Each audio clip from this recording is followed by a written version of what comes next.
Yes, our children, drink deep and feel the searing embrace of the first one. Now it is time for you to acquire what you came for. The burning in your veins is but a moment of discomfort in your transition to the great beyond. Now we welcome you to your eternity. Drink deeply, have faith, and join us in this sermon. Are you glad I didn't do a 35 count with a 10 beat bleed in? Yes, you would have tricked me, I must admit. All right, take it away. Welcome back to the Koolaid Stand. I'm Jett. I'm Stephen. And we both saw the same band back to back. True. But in different cities over the past 2 days. Did you like them? Yeah, I thought they were good. Not my normal flavor of like music listening. True. In Jett for multiple reasons. I don't really do small shows. Motivating me to get out of the house to go see a band is difficult in its own right. So these like small venues and stuff, even though I'm told by a lot of my friends that they're really fun and that I would enjoy them, hasn't really been my vibe. But something I'm sure we'll talk about at some point this year drew me out to this one, and it was really interesting because I was there to see one of the bassist of the band that you like, Dead Energy, and I just was like at this location that called the Lucky Dime in Everett, and I was like, sent you a video. I'm like, I'm out of my element, bro. And then you were like, are you at the Lucky Dime, dude? Yo, Dead Energy's playing there tonight. And I was like, that's who I'm here to see. And because we hadn't communicated it. And then you revealed to me that you see them like every time they ever played there when you were kind of lived in the area, right? Yeah. When me and my girlfriend lived in Everett, we used to live there. We don't anymore. Don't hunt me down in Everett because I'm not there. they're gonna go to Everett and like look at the tracks on the ground. Yeah. Like Jett was here. But yeah, every time they came to Everett, they would usually play at that spot, the Lucky Dime, and me and Haley really liked them, and we would go to see them pretty much every time we got the chance when they came to Everett. We moved to a different city, which they've also been to a couple times, and I was excited that you were there to see them because I knew they were playing, but I wasn't going to be able to go because Haley had work early the next morning. But then you revealed to me that they were playing in the city that I live in the night after, and I did not know that somehow. So we went to see them last night, and they were awesome as per usual, and we got their new t-shirts.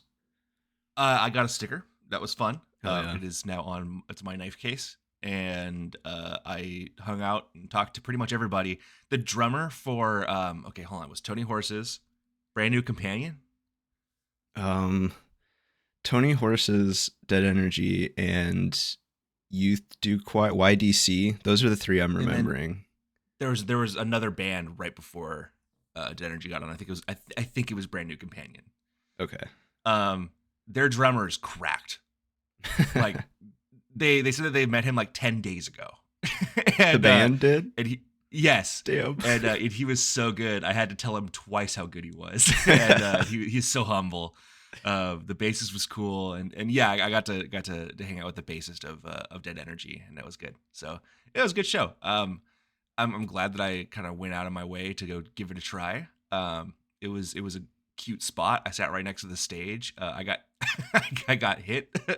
That was pretty fun. When you say hit, was he like running around in the crowd, bumping into people or something? What I don't think happened for you is we bought the whole band like 4 rounds of beer, and then we made them drink while they played. They always do this anyway, just so you're aware. Okay. I figured, because I think one of their tours was like the PBR tour or something, where they weren't sponsored by PBR. Yeah, the shirt I have just has a PBR can on it. Like, it's not a lookalike PBR can. There is a PBR can on it. Yeah, so they drink a lot, and the guitarist with the blue guitar, I think he was the lead guitarist because he was doing the craziest shit, who was just a fucking bottomless wellspring of energy, was like jumping on the stacks and like climbing on the wall and playing behind his head and at one point he jumped into the. I'm throwing air quotes around this one pit. Yeah, where yeah. It's a very small these are venue these are we're small talking venues. about. It's either all pit or all standing room. And he jumped down and he was like running around back and forth, and he absolutely smacked my knee with the top with like the head of his guitar. It was pretty funny. Nice. Yeah, no, it was good. It was good. And then when I was showing the bassist the picture I took, and he's like, "Yeah, dude, he's just a crazy fucked up kind of guy." I thought that was so funny. That's awesome. Yeah, it was a good show. The crowd where I went was really subdued compared to what I was used to at Lucky Dime. And Lucky Dime's not super crazy a lot of the time just because the crowd doesn't get that big, you know? Yeah. People dance and they do like, they shove each other around and that sort of thing. But Yeah. there's just not enough people usually for it to get too crazy. Maybe 30. But the crowd last night where I was bigger than it usually is at Lucky Dime, but there was like maybe 5 seconds of scattered clapping after every song. Nobody was really dancing or anything. And I'm the kind of guy who like sits at the bar at the back, and I still love the music, but I just don't like to be at the front. I was just kind of surprised by that. Usually, I mean, go ahead. I was there to participate, and I was specifically invited to this. By one of the members of the band, and so I was there to participate, and I was clapping and I was cheering and I was yelling and chanting "drink beer" and all kinds of shit. Like it was fun. It was very cathartic. It was a great experience for me. It's interesting that they went up there and it wasn't as huge. Maybe if I had gone, I could have bought them 4 more rounds of beer, and we would have had a party. Yeah, I'll have to keep that in mind if they come back to town. I'll buy them a bunch of drinks and see how it goes. I'll see them every time at this point. So, they're going again. Let me know. All right. This is not an episode about concerts or music. It's about something more devious, more diabolical. It kind of is. Yeah, I would say so. Today's episode it's inspired by a topic that came up recently as a part of the episode where you quizzed me for weeks on end about dead police officers. True. I think now we're going to run the quiz back. So, Jett, question number 1. Oh, God, no. That might be interesting because I probably have forgotten a bunch of the questions at this point. How many dead cops? Well, I never got that one right. Unknowable. An unknowable number of dead cops. Anyway, in the front half of that episode, which is the one where you take me to school, I think it was 2 episodes ago, we talked a bit about our own experiences with grade school, and I think both of us expressed having some difficulty with it, despite feeling like pretty capable students overall.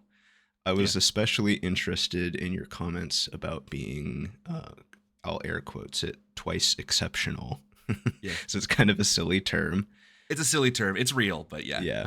That conversation caused me to think quite a bit about my own experiences with things like mental illness and introversion when I was in grade school. It's not really something that I've confronted in my own mind until now, but I realized that I'm actually pretty resentful of the way that I was treated in school because of those things. And that's not something I really realized before that short conversation we had as a part of our podcast. I don't know how much you've thought about it or if you even feel the same way about it as I do, but I think it's a great opportunity for us to sit down and record and talk about it and to share our experiences with something that can feel super isolating to the point where I didn't even think about it that much until I was 25 and it randomly came up.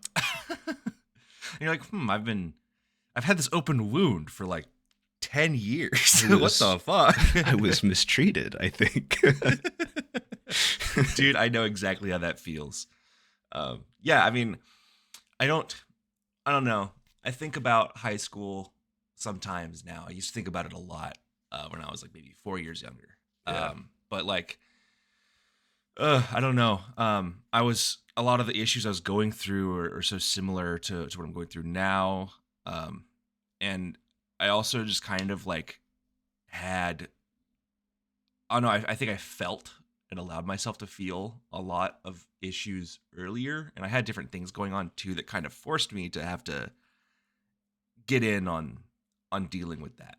You know what I mean? Does that make sense? I'm kind of saying a lot and saying some and saying nothing at the same time. Are you saying that you felt like you had to start dealing with certain issues on your own before you were taught about them, or before most other people have to confront those kinds of things? Yes. Yeah. And also the issues that I was experiencing were generally different in nature. And they apply to myself in a different way. Where, it's like, we'll talk about it when we get there. Yeah. If you've got problems. All this to say, I do have problems from this period, and I would love to talk about them because they were incredibly unique and very difficult to deal with. Yeah. Like you said, I think we both ended up with experiences that we can talk about at the same time because they were pretty similar, but what the things we were up against were different, right? So yeah. For me, the difficulties that I ran up against in school mostly revolve around anxiety and simply being an introverted person. What sort of nonsense was it for you that made your school life more of a challenge? I've learned as I've gotten older that people would refer to as a strong personality is such a nothing statement that I do resent to this day. I mean, yes, my personality is strong.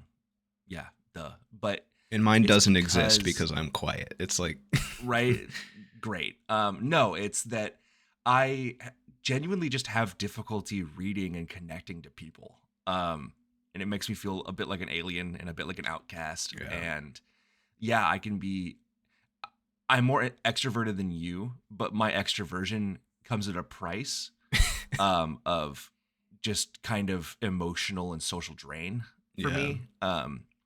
It's like, yeah, I can perform on the stage for a little bit, but depending on how hard I push myself, the crash out can be worse. And I didn't really understand that this is something that I had to regulate. I thought that because people kept telling me, "Oh, you're bright, you're extroverted, you're fine, you do great," and it's like, yeah, but no one sees when I get home and I just want to fucking like curl up into a ball and rot away and hide from the peering eye, what feels like the peering eyes of a stage. Yeah, and I don't know. It's very difficult for me. And it was so much more difficult back then when I didn't know how to regulate any of it.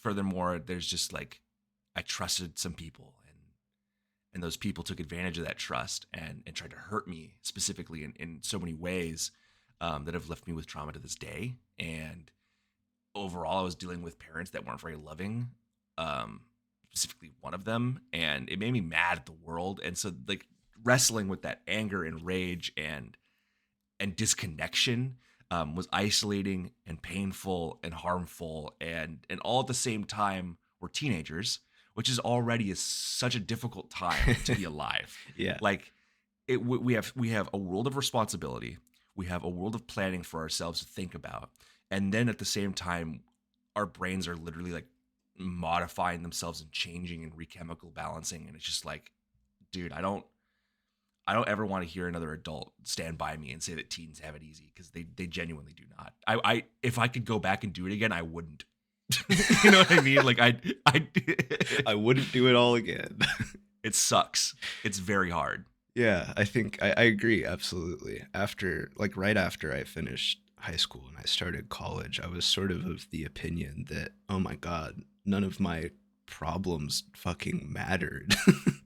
When I was in high school, and I wish I realized that. But like, you also have to come to the realization that while you're in high school, those problems are real and they do matter a lot. They matter to you, even if they don't. And that's why they matter. Yeah, even if they don't matter long term, they exist to you and they matter to you, and that fucks you up. And if it's fucking you up and making you feel feelings, then it's pretty real, You're right? Feeling them. Yeah.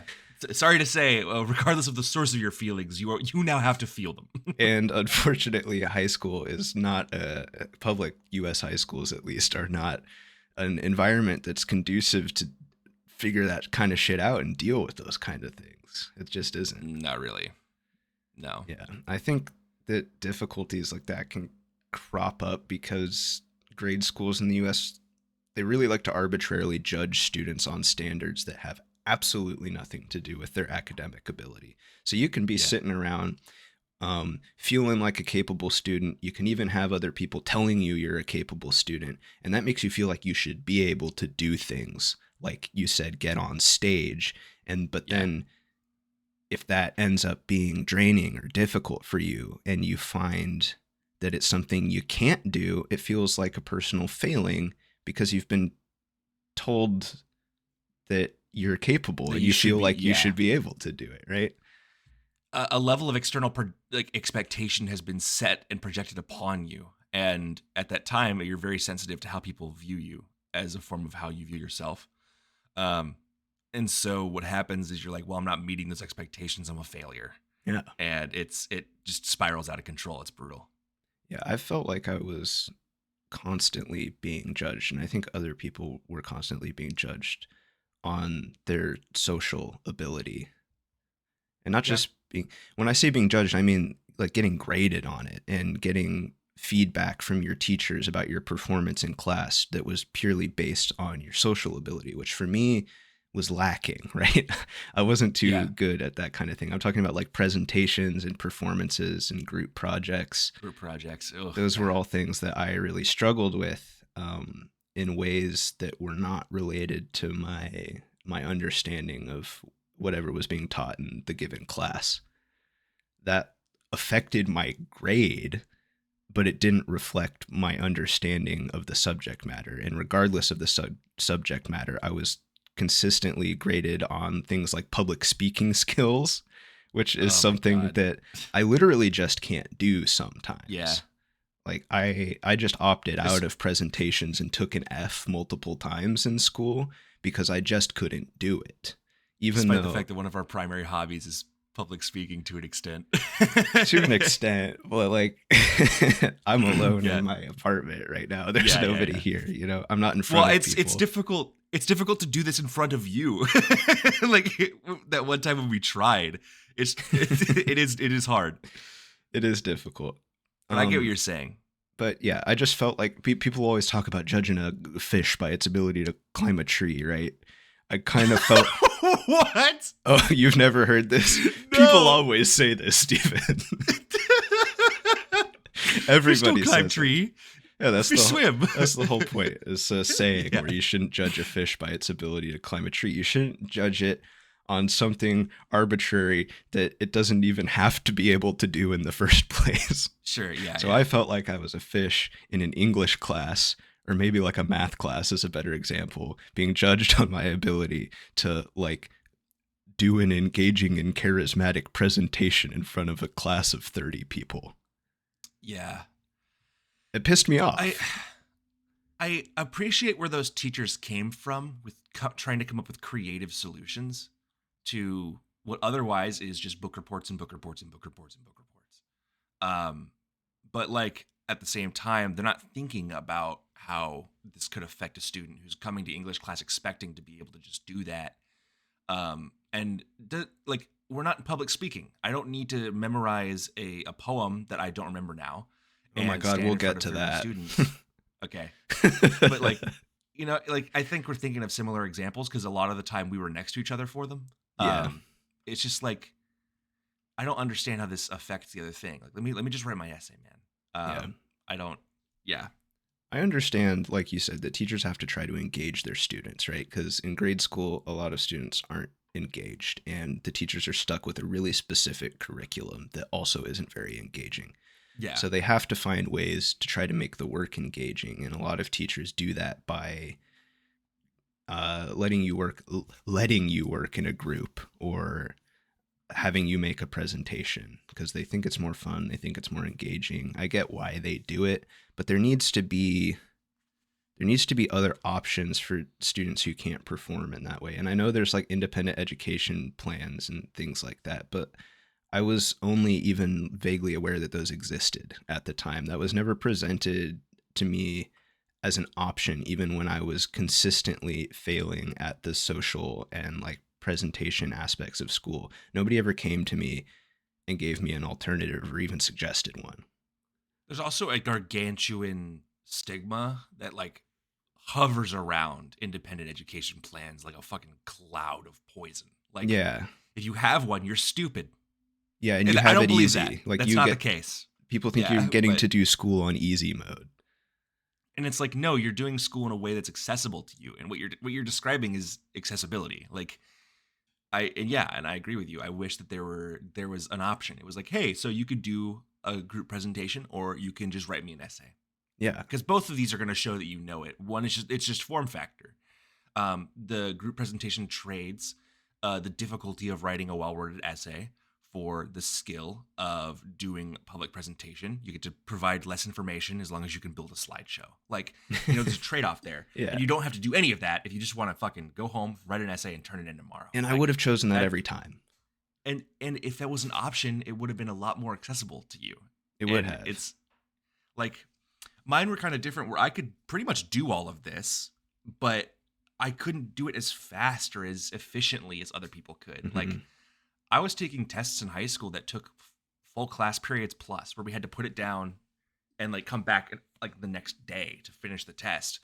And that long and that difficult of an exam is made exponentially more difficult when you have to reread questions like 4 or 5 times just to fucking read them. And then you have to do all the work on them. And you have to convey your thinking and thought process in a way that they want to see for some of those math tests. And it's just like, dude, I need a little bit more time, but I don't know how to ask for it. And Yeah. it's not really like, I can come in after school. Awesome. Because I want to do that. Yeah. Like, yeah. Yeah. And if you get that extra time, it's the same thing you were saying with independent education plans. You're stupid because you needed extra time to finish the test. And it just feels bad. Yeah, it doesn't feel good. Yeah, I mean, for me, I tied a lot of my self-worth at that age to my performance in school. I don't know if that was the same for you, but that was... I think we're set up to do that. I agree. But also not everybody does, right? Yeah. But I was certainly somebody who felt much better about myself as a person when I was doing well in school and much worse about myself as a person when I wasn't doing well in school. And I'm a very, like... I don't know. I don't really feel accomplishment the same way a lot of people do. And when it comes to tasks that are required of me, especially on time signature, like on time frame, it's more relieving to have done them than it is accomplishing to have finished them. Especially a lot of those projects where I didn't really even have any attachment to them. And it's that way with grades too, where like I was just like, I just need a grade that's gonna get my fucking parent off my ass. And that's all I was trying to do, was just get a good enough grade to be left alone. And so I didn't really have an opportunity to like want to try harder. It was just like, I just need to live today. And that's all it felt like to me. Yeah. I think for me, when my performance in school was judged to be bad, or I was getting a bad grade and I was struggling with that happening, I often felt, or I think I feel this way more so now than I did then, but that I was being graded poorly kind of just because of who I am as a person. So over time that made me feel like those aspects of myself, like being anxious and introverted, were just inherently bad things because my self-worth was tied to my grades. I was often, like I said, too anxious to do presentations, and I struggled in group projects because I was introverted and socially awkward, and it was difficult for me to work with other students. The people around me who didn't experience those challenges got higher scores on those kinds of projects, and they got better feedback on those kinds of projects. Because of that, it was ingrained in me that my anxiety and my introverted nature were deficiencies, and they needed to be fixed rather than seeing them as just kind of parts of me as a person. I don't know. Do you think you could correct these things about yourself? And I think you have, to an extent. There's always a lurk, right? That like, you just like, I don't really want to be super social right now. And I'm kind of like the way you enjoy a concert, like you described, you sit at the back of the bar and that's how you participate. And that's fine. But also I think you are capable of like getting on the stage a little bit better now as an adult. But at the same time, it's all just, well, it's for my corner of mental being, it's what you call masking. where you can pretend long enough to fit. I get that though. I very frequently would sit by and watch students excel in situations where I was told I would excel or would be excelling, and I wasn't because of certain things that were this or that. And really, just teachers pull me aside and tell me that I wasn't applying myself hard enough. And it's like, dude, you don't get it. I can't read. Yeah. I can read. I'm reading a script right now for notes, but it's difficult. It takes me a little bit, especially if these words are complicated. Being punished for who you are is something that I do relate to greatly. It's happened more often in jobs than school for me, but certain teachers just would decide that they didn't like me. Yeah. And my parents would tell me, "Oh, it's because you have a strong personality." That happened to us as a pair one time in middle school. Yeah, it did. And it's like, no, I look back on that now and fuck it, dude. I'll speak for both of us. I know this is a very strange title to be attached to something if you haven't heard it like this before, but I would say it's ableism. Yeah. I feel like I horrifying. faced some ableism at school for sure. It sucks. It doesn't have to be on your physical ability. It doesn't have to be on your mental capacity. It could just be how you are and how you fit in and how people punish you for being that way. Yeah. And we weren't bad people. We weren't disruptive or distracting or mean, but this teacher didn't like us. And she went out of her way to make it difficult for us to be in her class. Yeah. She called my parents crying on the phone. Mine too. About my misbehavior in class. And thankfully, my parents are incredibly understanding people, and they essentially laughed her off. Mine did not. Yeah, it's different for you. And I think, I don't know if she knew or not, but regardless, if you're an educator, you need to not do that. Because she just cast the dice for both of us. And she's not my fucking parent. No, she's not. And one of us, she doesn't have the fucking right to enter your home and try and get you in trouble is what that was for. There's no other conversation to have there. It's I don't like your child, punish him is what she was doing. You cannot do that as an educator. Your parents cannot do fuck that. You. My mother did. And I like to count myself lucky. There are other parents who would have been far more severe. Yeah. And regardless of anywhere a child lies on that spectrum, it's irresponsible and it's malicious to do that to somebody. I agree. I count myself extremely lucky that my parents understood that concept that we're talking about right now, that a middle school teacher has no right to essentially enter your home and try to get you in trouble with your parents. It's just odd behavior. And it's a bit of a tangent, but I think what you said a few minutes ago about how I like to enjoy concerts these days is kind of a good parallel that shows how ridiculous this kind of treatment looks if it is adult to adult rather than adult to child. Because I do genuinely enjoy a show if I'm just sitting at the back of the bar having a beer and listening to the music and bobbing my head. That is more fun for me. I enjoy it more that way, and I do have a good time. But there's always this nagging feeling left over that I'm not enjoying the concert the right way because I'm not dancing at the front of the crowd. And that is because that's it was hammered into me that it's not the right way to do things if you're doing it kind of the reserved or anxious or that kind of way. Does that make sense? Yeah, I think part of this might be tying these aspects of yourself to how you just are. I think that there's a place for everybody at a concert, just like there's a place for everybody everywhere. Yeah. My point is that if somebody came up to me at the concert and started badgering me about going to the front of the crowd and dancing and telling me I needed to go up there because I'm just not having a good time right now. I can tell you need to go up there. Yeah, that person would be a dick. And that's how I feel like I was treated at school. No, you're right. Adults, while you're in school, just don't think about shit ever. And they're they'll say shit like that to you. instead of just like let you be in a way Yeah. that doesn't really matter that much.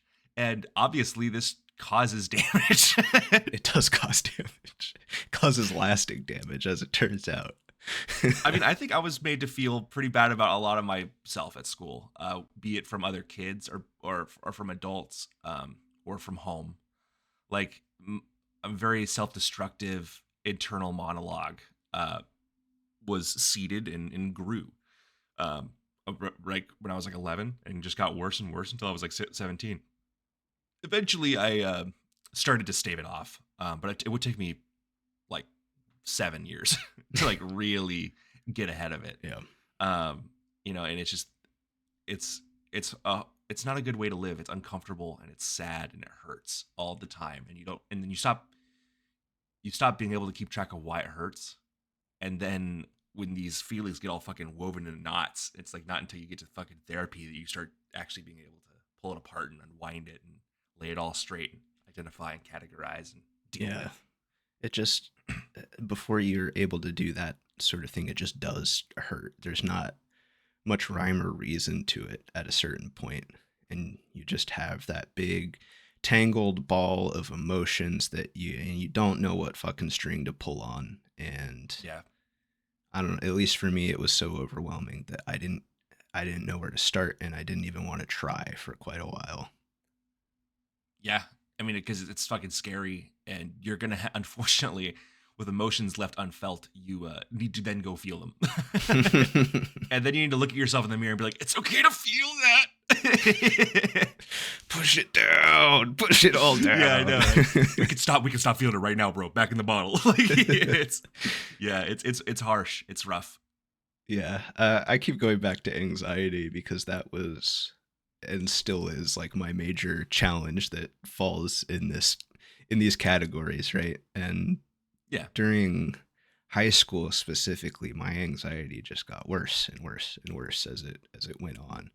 So I wanted to share my experience with that in high school, because I don't know, I'm talking about how I'm talking about what annoyed me about how my teachers dealt with it or didn't deal with it more accurately. But I think my personal experience with it is also important, right? Yeah, of course. And this is a safe space, Jett. And I would fucking hope so. For anyone listening that feels like Jett might have a similar experience, a safe space for you too. And hopefully that, what we're talking about reaches you.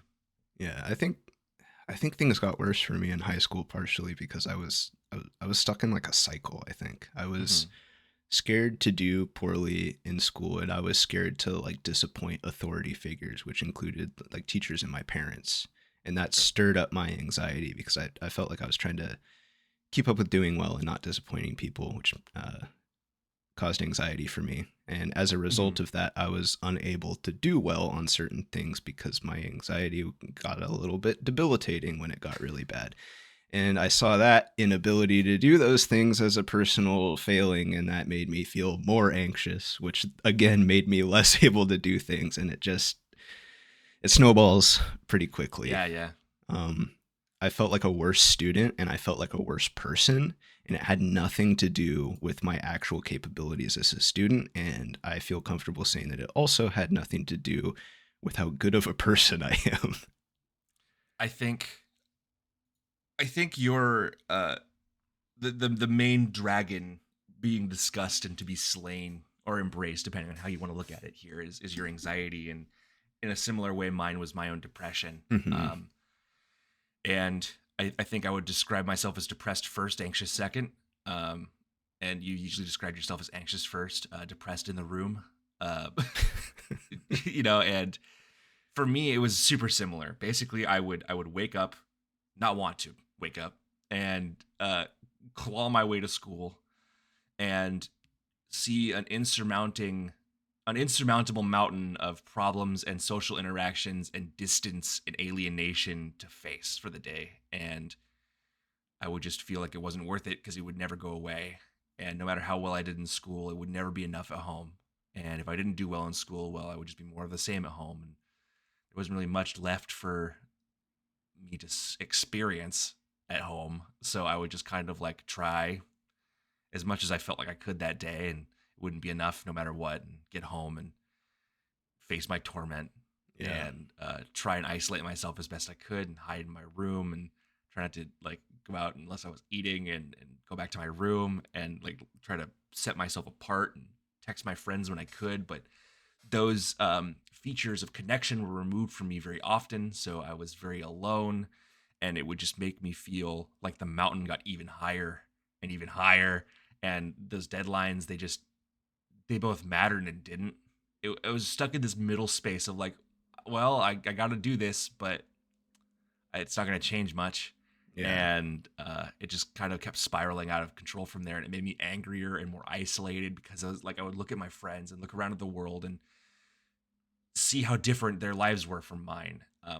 My friends have fucking awesome families that love them to death. And I was always like, why am I having to try and figure out how many nights I need to ask Jett to sleep at his house?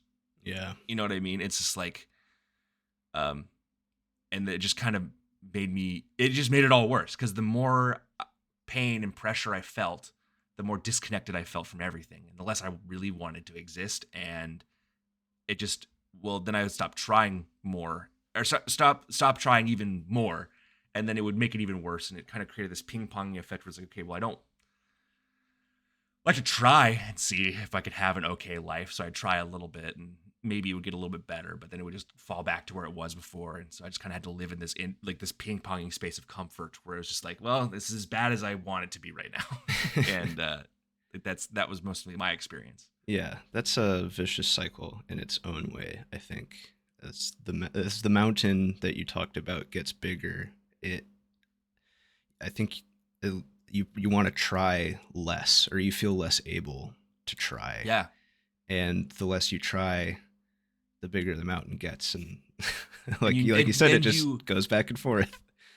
this isn't really something that sneaks up on you. You are aware, and it's like every step you make on that mountain, you're aware that it could or could not have effect, and you don't know. Yeah. And then you slip a little bit, and the mountain just grows way more, and it's just like, what the fuck? What was the point?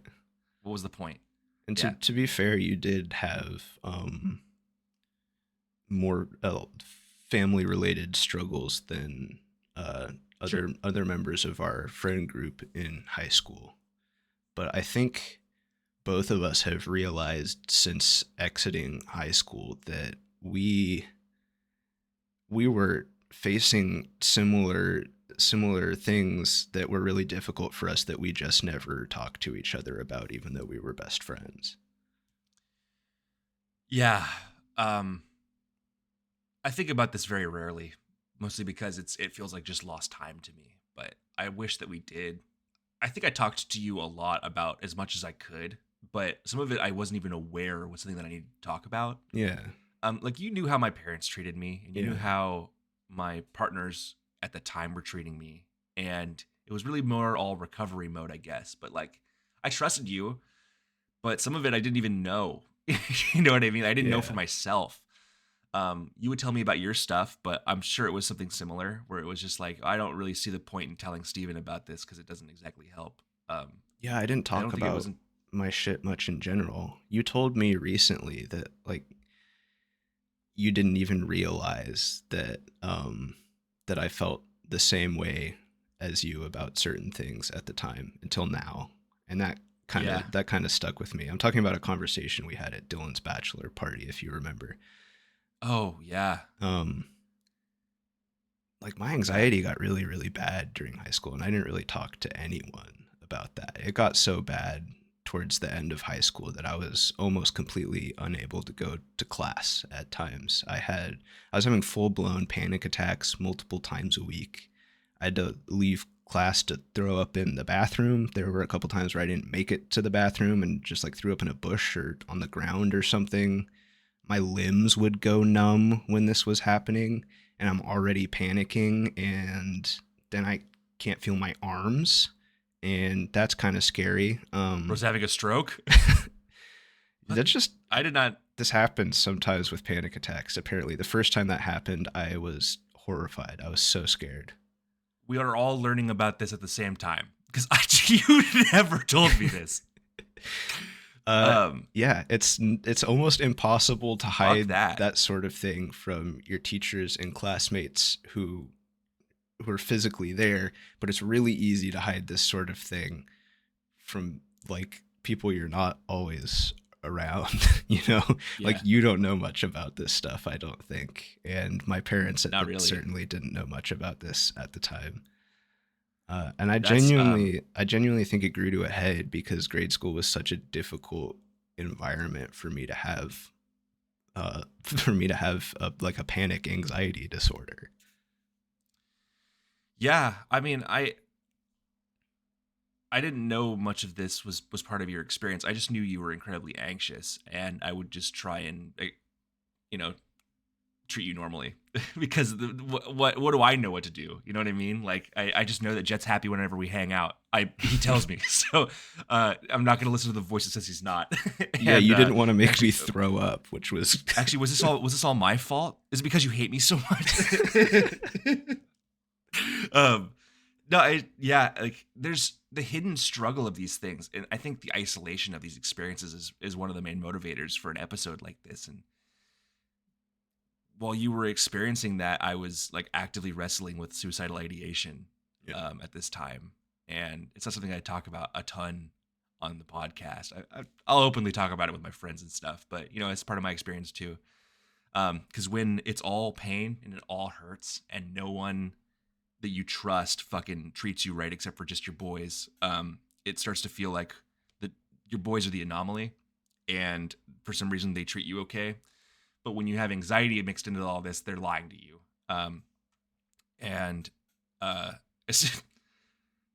There was one time some friends of mine were like, let's all pretend to be offline. So Steven doesn't know, and doesn't invite us to play a game, which was a stupid and childish thing, and I don't hold any resentment for it, but like finding that out sucked.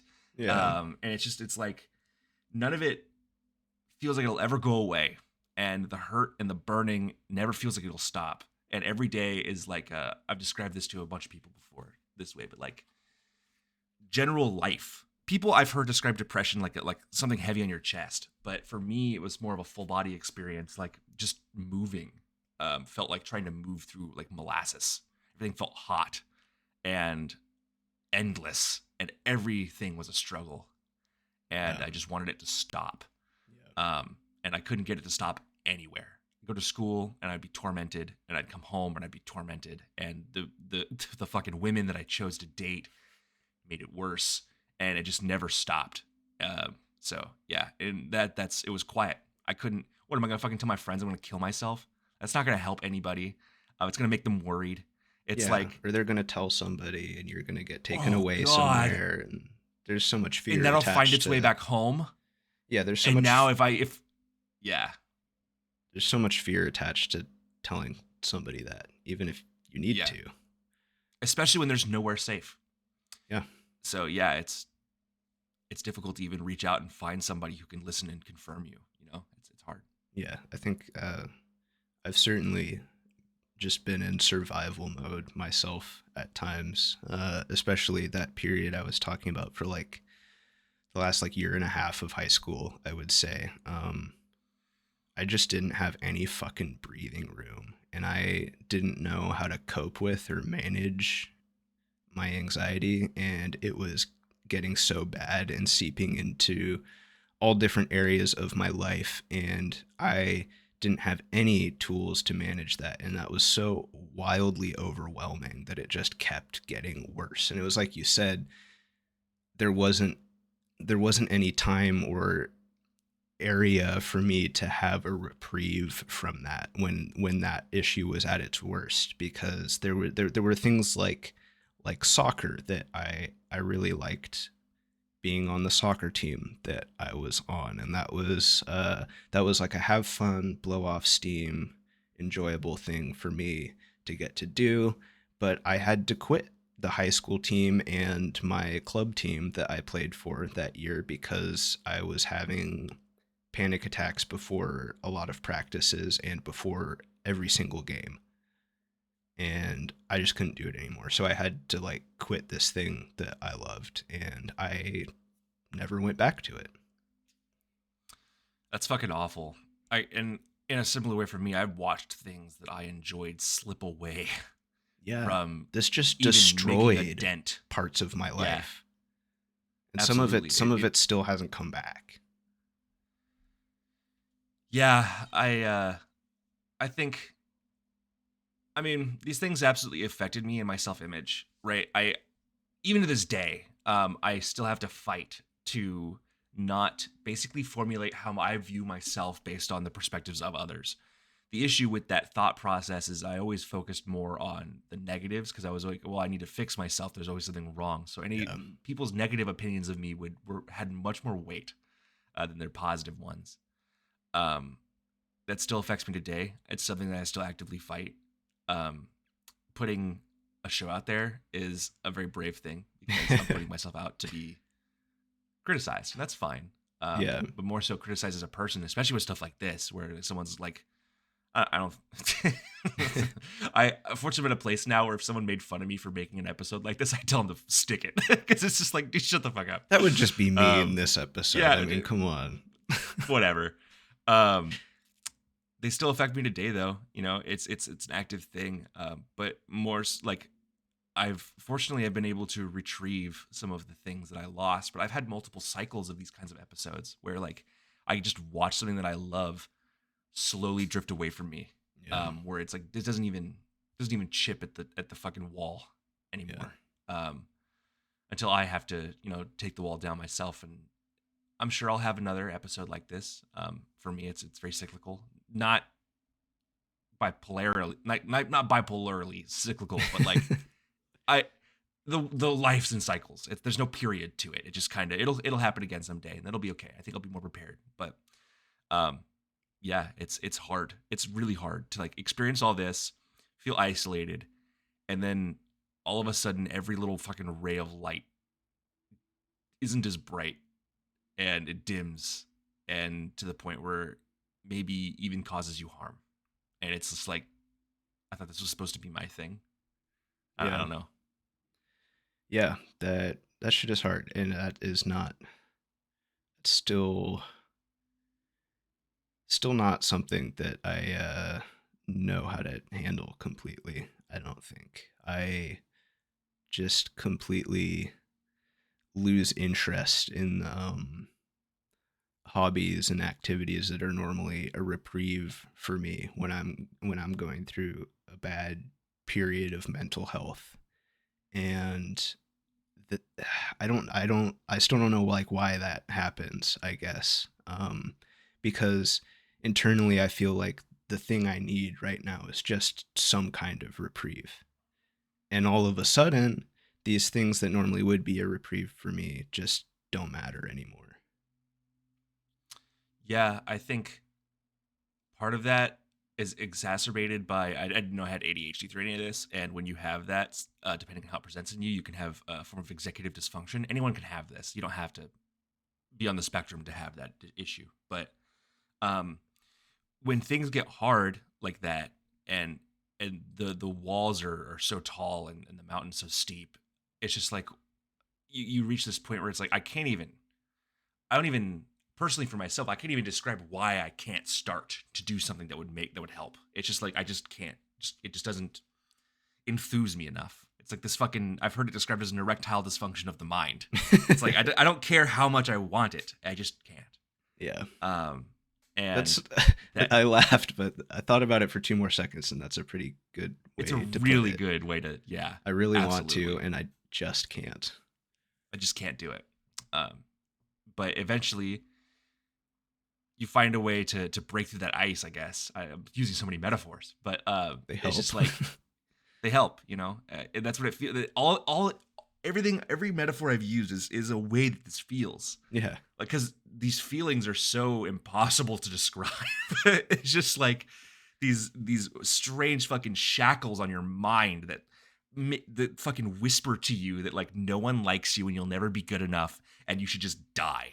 And like I don't know how to describe the gravity of that to someone who hasn't experienced it, but to the person who has that could be listening, they get it. Yeah. And dude, but we're still here.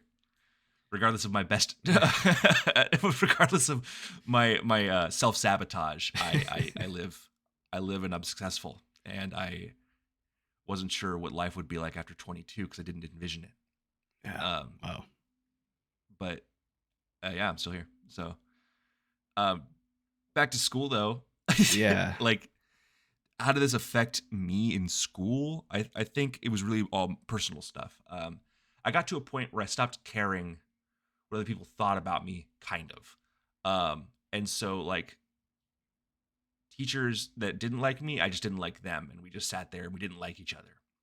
And that was that. Fortunately, most of my teachers weren't fucking awful. There was one teacher I had that was very difficult for me to get a hang of. He was my pre-calculus teacher.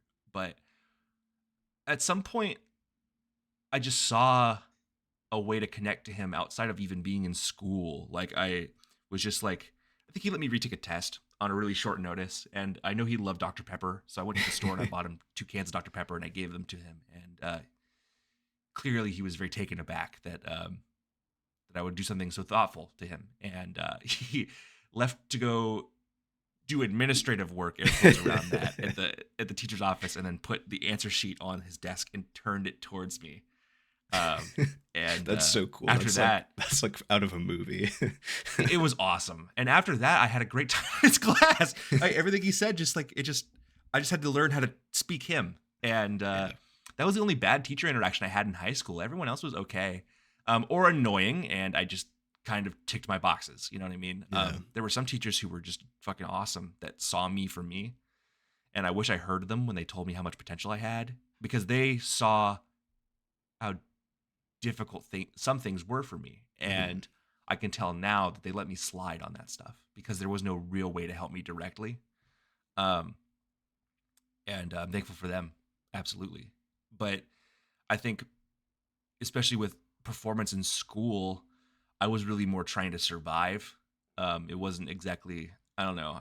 I'm a BC student, man. I was never that great. I was in like the first year and a half of middle school, but once my life got so fucking hard, I stopped trying. So I resorted to just whatever would get my parents off my ass. Yeah, I think most of my examples are intersocial.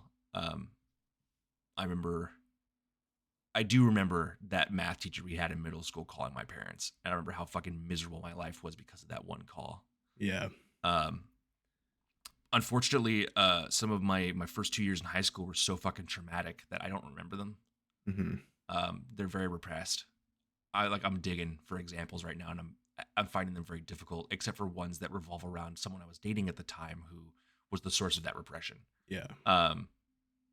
And yeah, the last 2 years after that, I had one teacher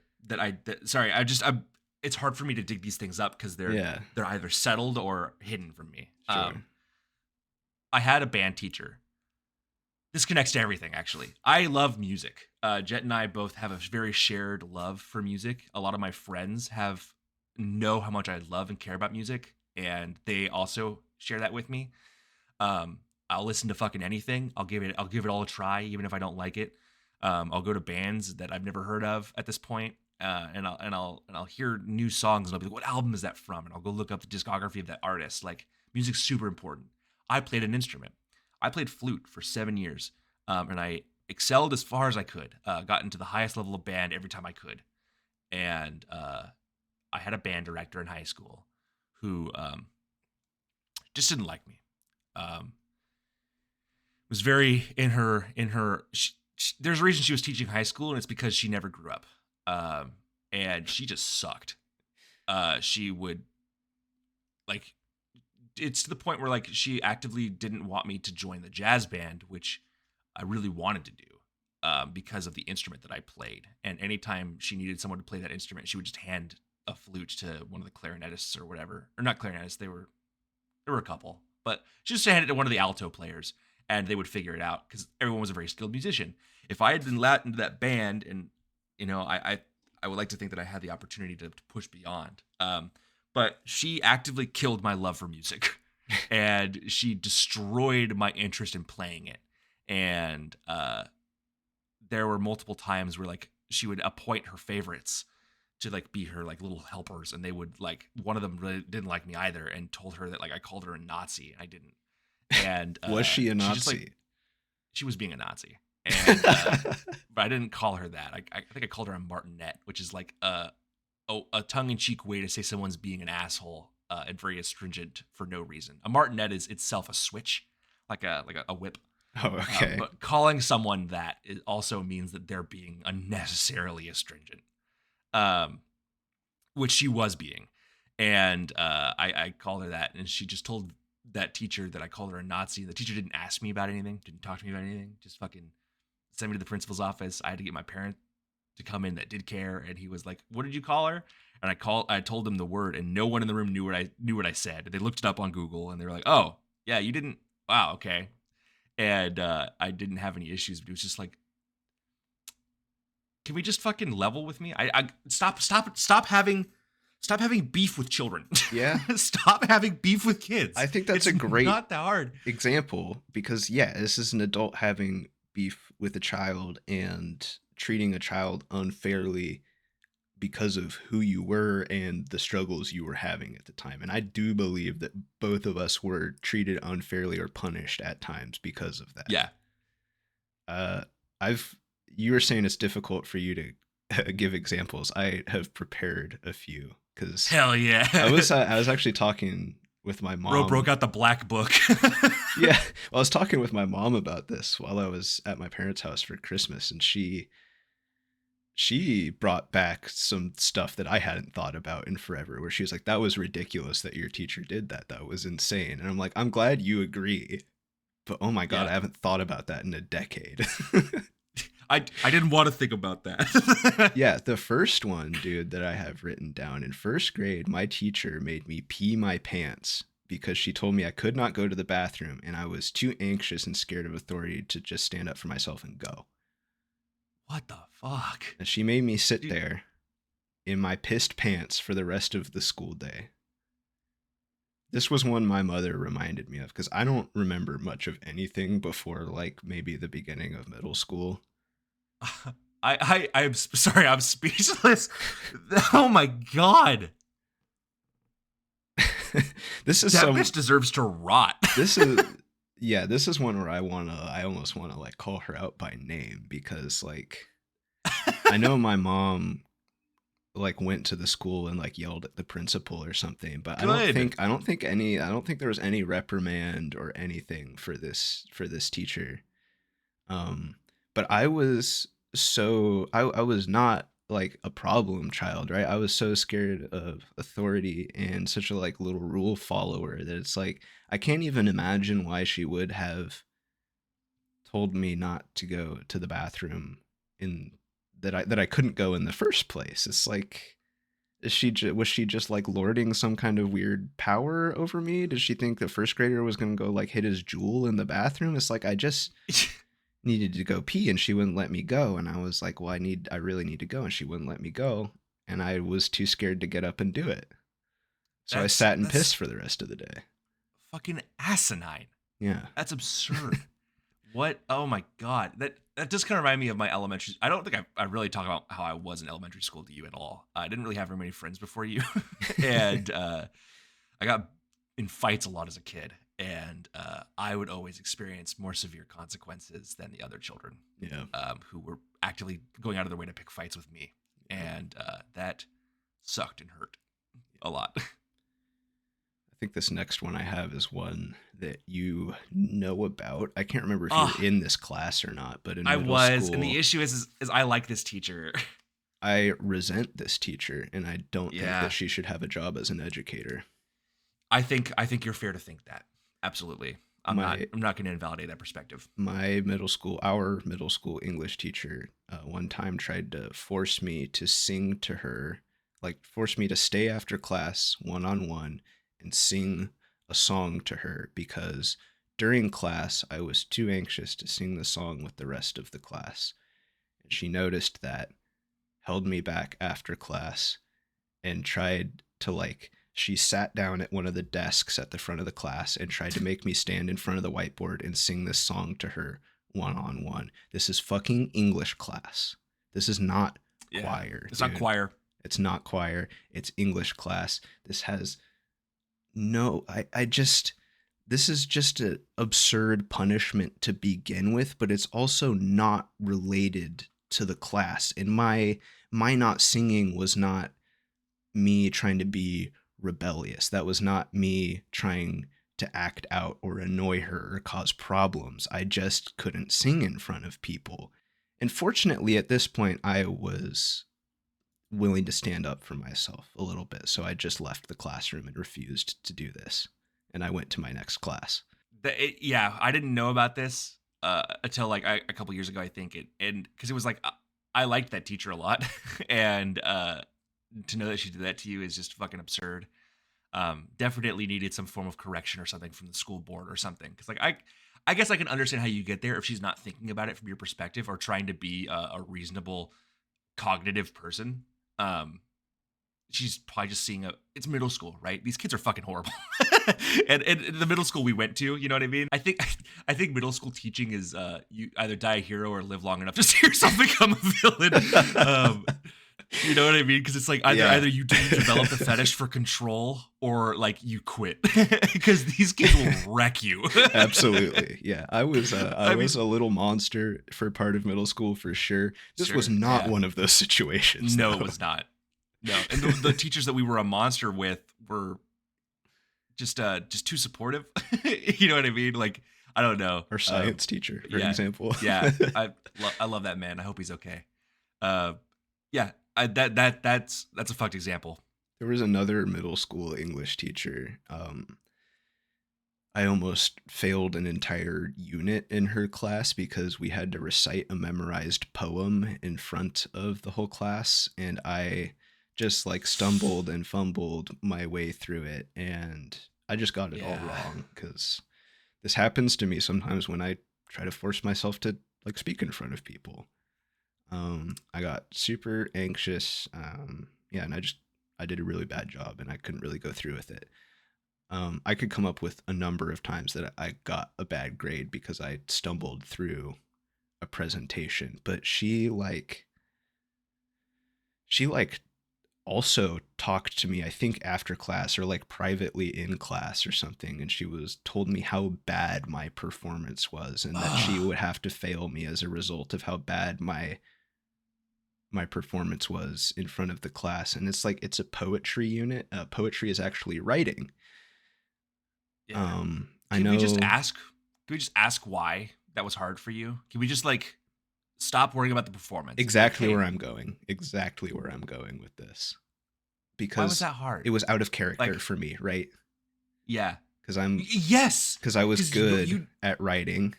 And I remember writing a poem during that unit where she was like, "This is really cool. I'm like, this is awesome. You did this. This is a great poem."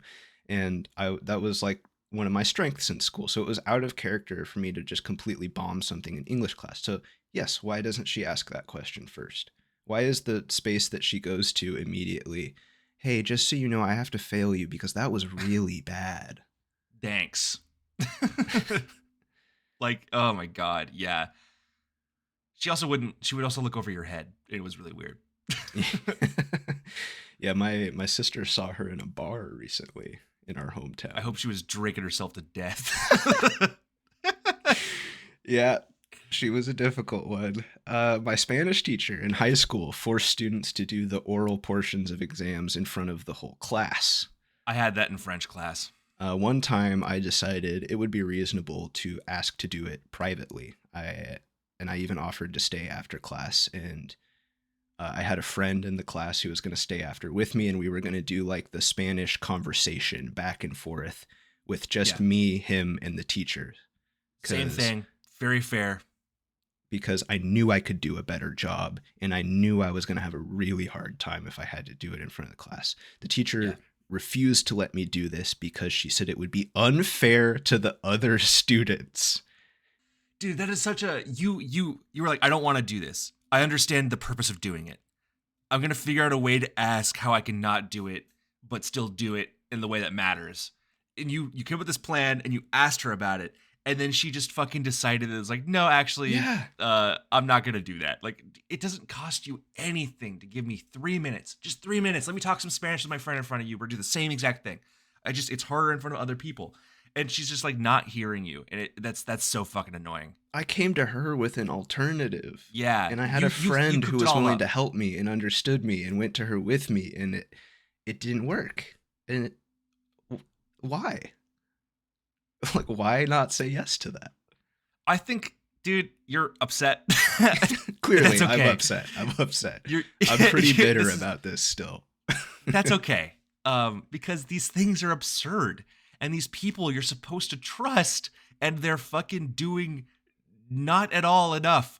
Like, I don't. Man, I wish we could call in our old stats teacher, because I'm real. curious to hear what he has to say about some of this stuff, because it's like he's the kind of person that would recognize this thing and work with you. He's not just so fucking like. That would be a fascinating conversation to have with him. Absolutely. He's the best teacher I've ever had. Oh, hands down. Yeah, he was something else. It's like you're in a position to educate children. Educate them. And if they come to you with something like this and they're like, "Hey, this part scares me and it's really difficult for me, but I could do everything else and it's the same thing." Like, then just maybe ask some questions. All of these teachers fail because they just say no. Yeah. Like, they get in their own assumptions, and they just determine that, no, I will not be doing that. Yeah. And it's just like, why? Ask why. Just ask why. Yeah. And if a student can tell you why, then do it. Like, it's not that big of a deal. And that's it's one thing of one class of one fucking year, like half a year. It's Yeah. not that big of a deal. And that's why I thought that specific thing with the Spanish test was such a good idea, because I was like, I'm gonna get to display to her that I do care about her class and the material, and that I care about doing a good job on the test, and that's gonna show her that I'm not just trying to get out of something. I'm just trying to get something done in a way that I can get it done better. Especially when there are other students who are phoning it in and don't care. You very well, if you treat a situation like this, you very well could kill someone's enjoyment for your class like that. Like, it something similar happened to me in my French class. It wasn't because of public speaking, but just like the way she treated me and the way she fucking like put a blanket over me as a person in that class was just like, well, I was excited to learn French and now I'm not. And now I'm going to phone it in for a year and a half and you're going to hate my ass. And that's how it's going to be. Like, Yeah. or the poetry thing where it's like, teachers should know which students do well and which ones don't. So if a student doesn't do well out of nowhere, maybe we ask why. Yeah. Instead of just going, "Oh, you sucked. Sorry, buddy." Like, educate. Solve a problem. That same teacher called home on an acquaintance of ours because he phoned it in on an essay and was normally quite good at writing essays, and told his parents that she thought he needed to be in special ed. Rather than asking him, "Hey, bud, what happened with this essay?" This is like a 13-year-old, by the way. You gotta tell me who that is after. I will. This. That's so funny. That's so funny. But also horrible. Sorry, it's funny to me as a person who was next to that person. If you're a teacher and you did that, fuck you. Yeah, this is just insane. It's like you said, Hey, ask questions if it's out of character. I'm not gonna say that. Sorry. I can't do that. Yeah, no, I think you're fair to be upset. I'm still upset about shit, and it's okay. Anyway, to sort of wrap up our ramblings about being pissed off about high school way after the fact, this shit does get better. It does. Yeah, it does. Especially after you leave school. Like, that alone does a lot. After I left school, I felt like I had some room to breathe finally. I was able to confront my anxiety. I got on medication. I went to therapy where I learned to cope, and I learned how to manage my anxiety, even though it was still And he's there. all better now. I could. You're Yeah, cured. I'm cured. No, my point is the opposite, though, right? That it's still there, but I can get through day-to-day life and do the things that I need to do without having a fucking panic attack now. I no longer felt like I was constantly being judged for what I viewed as personal failures in high school, and I met people who had similar experiences and I talked to them, I felt less alone, I felt less isolated, and like like we were just joking about, I still struggle with these things that we've talked about today, but I'm so much better off. And I think the most crucial thing for me was a gradual shift in my perspective. These things, they're not personal failings. They don't make me a broken person that needs to be fixed. These things are just part of who I am. And even if it's still hard sometimes, that's okay. I mean, it's not always okay, right? But Sure, that's fucking part of it. And that's how it it's has okay to be, and that's not okay. fine. Yeah. Yeah. Like I this Christmas I was hanging out with some family down in Oregon, and I have a cousin who has pretty significant ADHD, and his mom is taking it very seriously, and she's gotten him IEPs. He could get up and like walk around and come back when like he can't focus on a test. He gets extra time to read those tests. He's allowed to have like fidgets in class and stuff. It's awesome. And I have another cousin who's kind of old school, and he's kind of a bitch, and he's dealt with anxiety at, I would say, comparable or worse than yours since he was like 6 years old, and it's been a nightmare for him. And he looks at that experience of his and sees everyone else, and he's like, "You all need to suck it up like I had to," which is like not. It's not a good way to Like, look at it. dude. You've been in therapy since you were 6 years old. Like, be supportive. And he looks at this other cousin and he like sees annoyance. And I had an opportunity to sit down with that cousin, and I showed him my ballad songs, and we were like flipping my knives around. And I was like, "These are fidgets for me, man. Like, Yeah. when you feel embarrassed or you feel like you don't need all this stuff that your mom's doing for you, just remember that I wish I had it." And I know you're like 9 right now, so you're not going to hear this, but like give it like 4 years, and you'll remember that I told you this, and you'll take advantage of your opportunities while you can, because I didn't have them, and I run a company, and people told me that I was stupid and annoying too, and it's going to be okay. Yeah. And he was like, "Okay," and he like ran off. But you know what I mean? Like, it was for me, and I'm directing that to people who are listening right now. It's going to be all right. It's going to be okay. If you have somebody that you can trust, that's not going to like get something back to somebody that shouldn't hear about this stuff, and you need to talk to someone, talk to them. Yeah. Group up, connect. The only reason I'm the person I am today, and maybe the only reason that I'm around today, is because I had people. If I had actually genuinely, truly, for real been alone, I wouldn't have been able to do it. And you got to find people, and those people you got to take care of, and they got to take care of you, and you got to trust them. And you got to remember that that you aren't actually alone. And even, you know what, even if you can't find anyone that you relate to right now, there's people out there like us who are willing to say that they experienced something super similar. And you'll figure it out. You'll find your people. You'll find a group.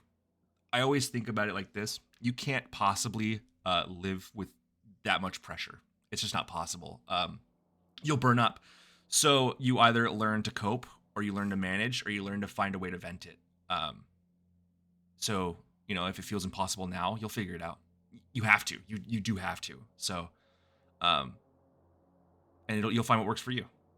I don't know. I know it's kind of a mix of like happy and stern advice, but like It has to be. I think that it has to be. This is life we're talking about, and not being in it isn't exactly an option. And even if you think that it is, you will leave a massive fallout of people around you who were connected to you tangentially. It's not a choice for yourself. So find someone to listen and rely on those people. Yeah. Look after each other. I think that's about all we have for today. And whether you like it or not, I will see you.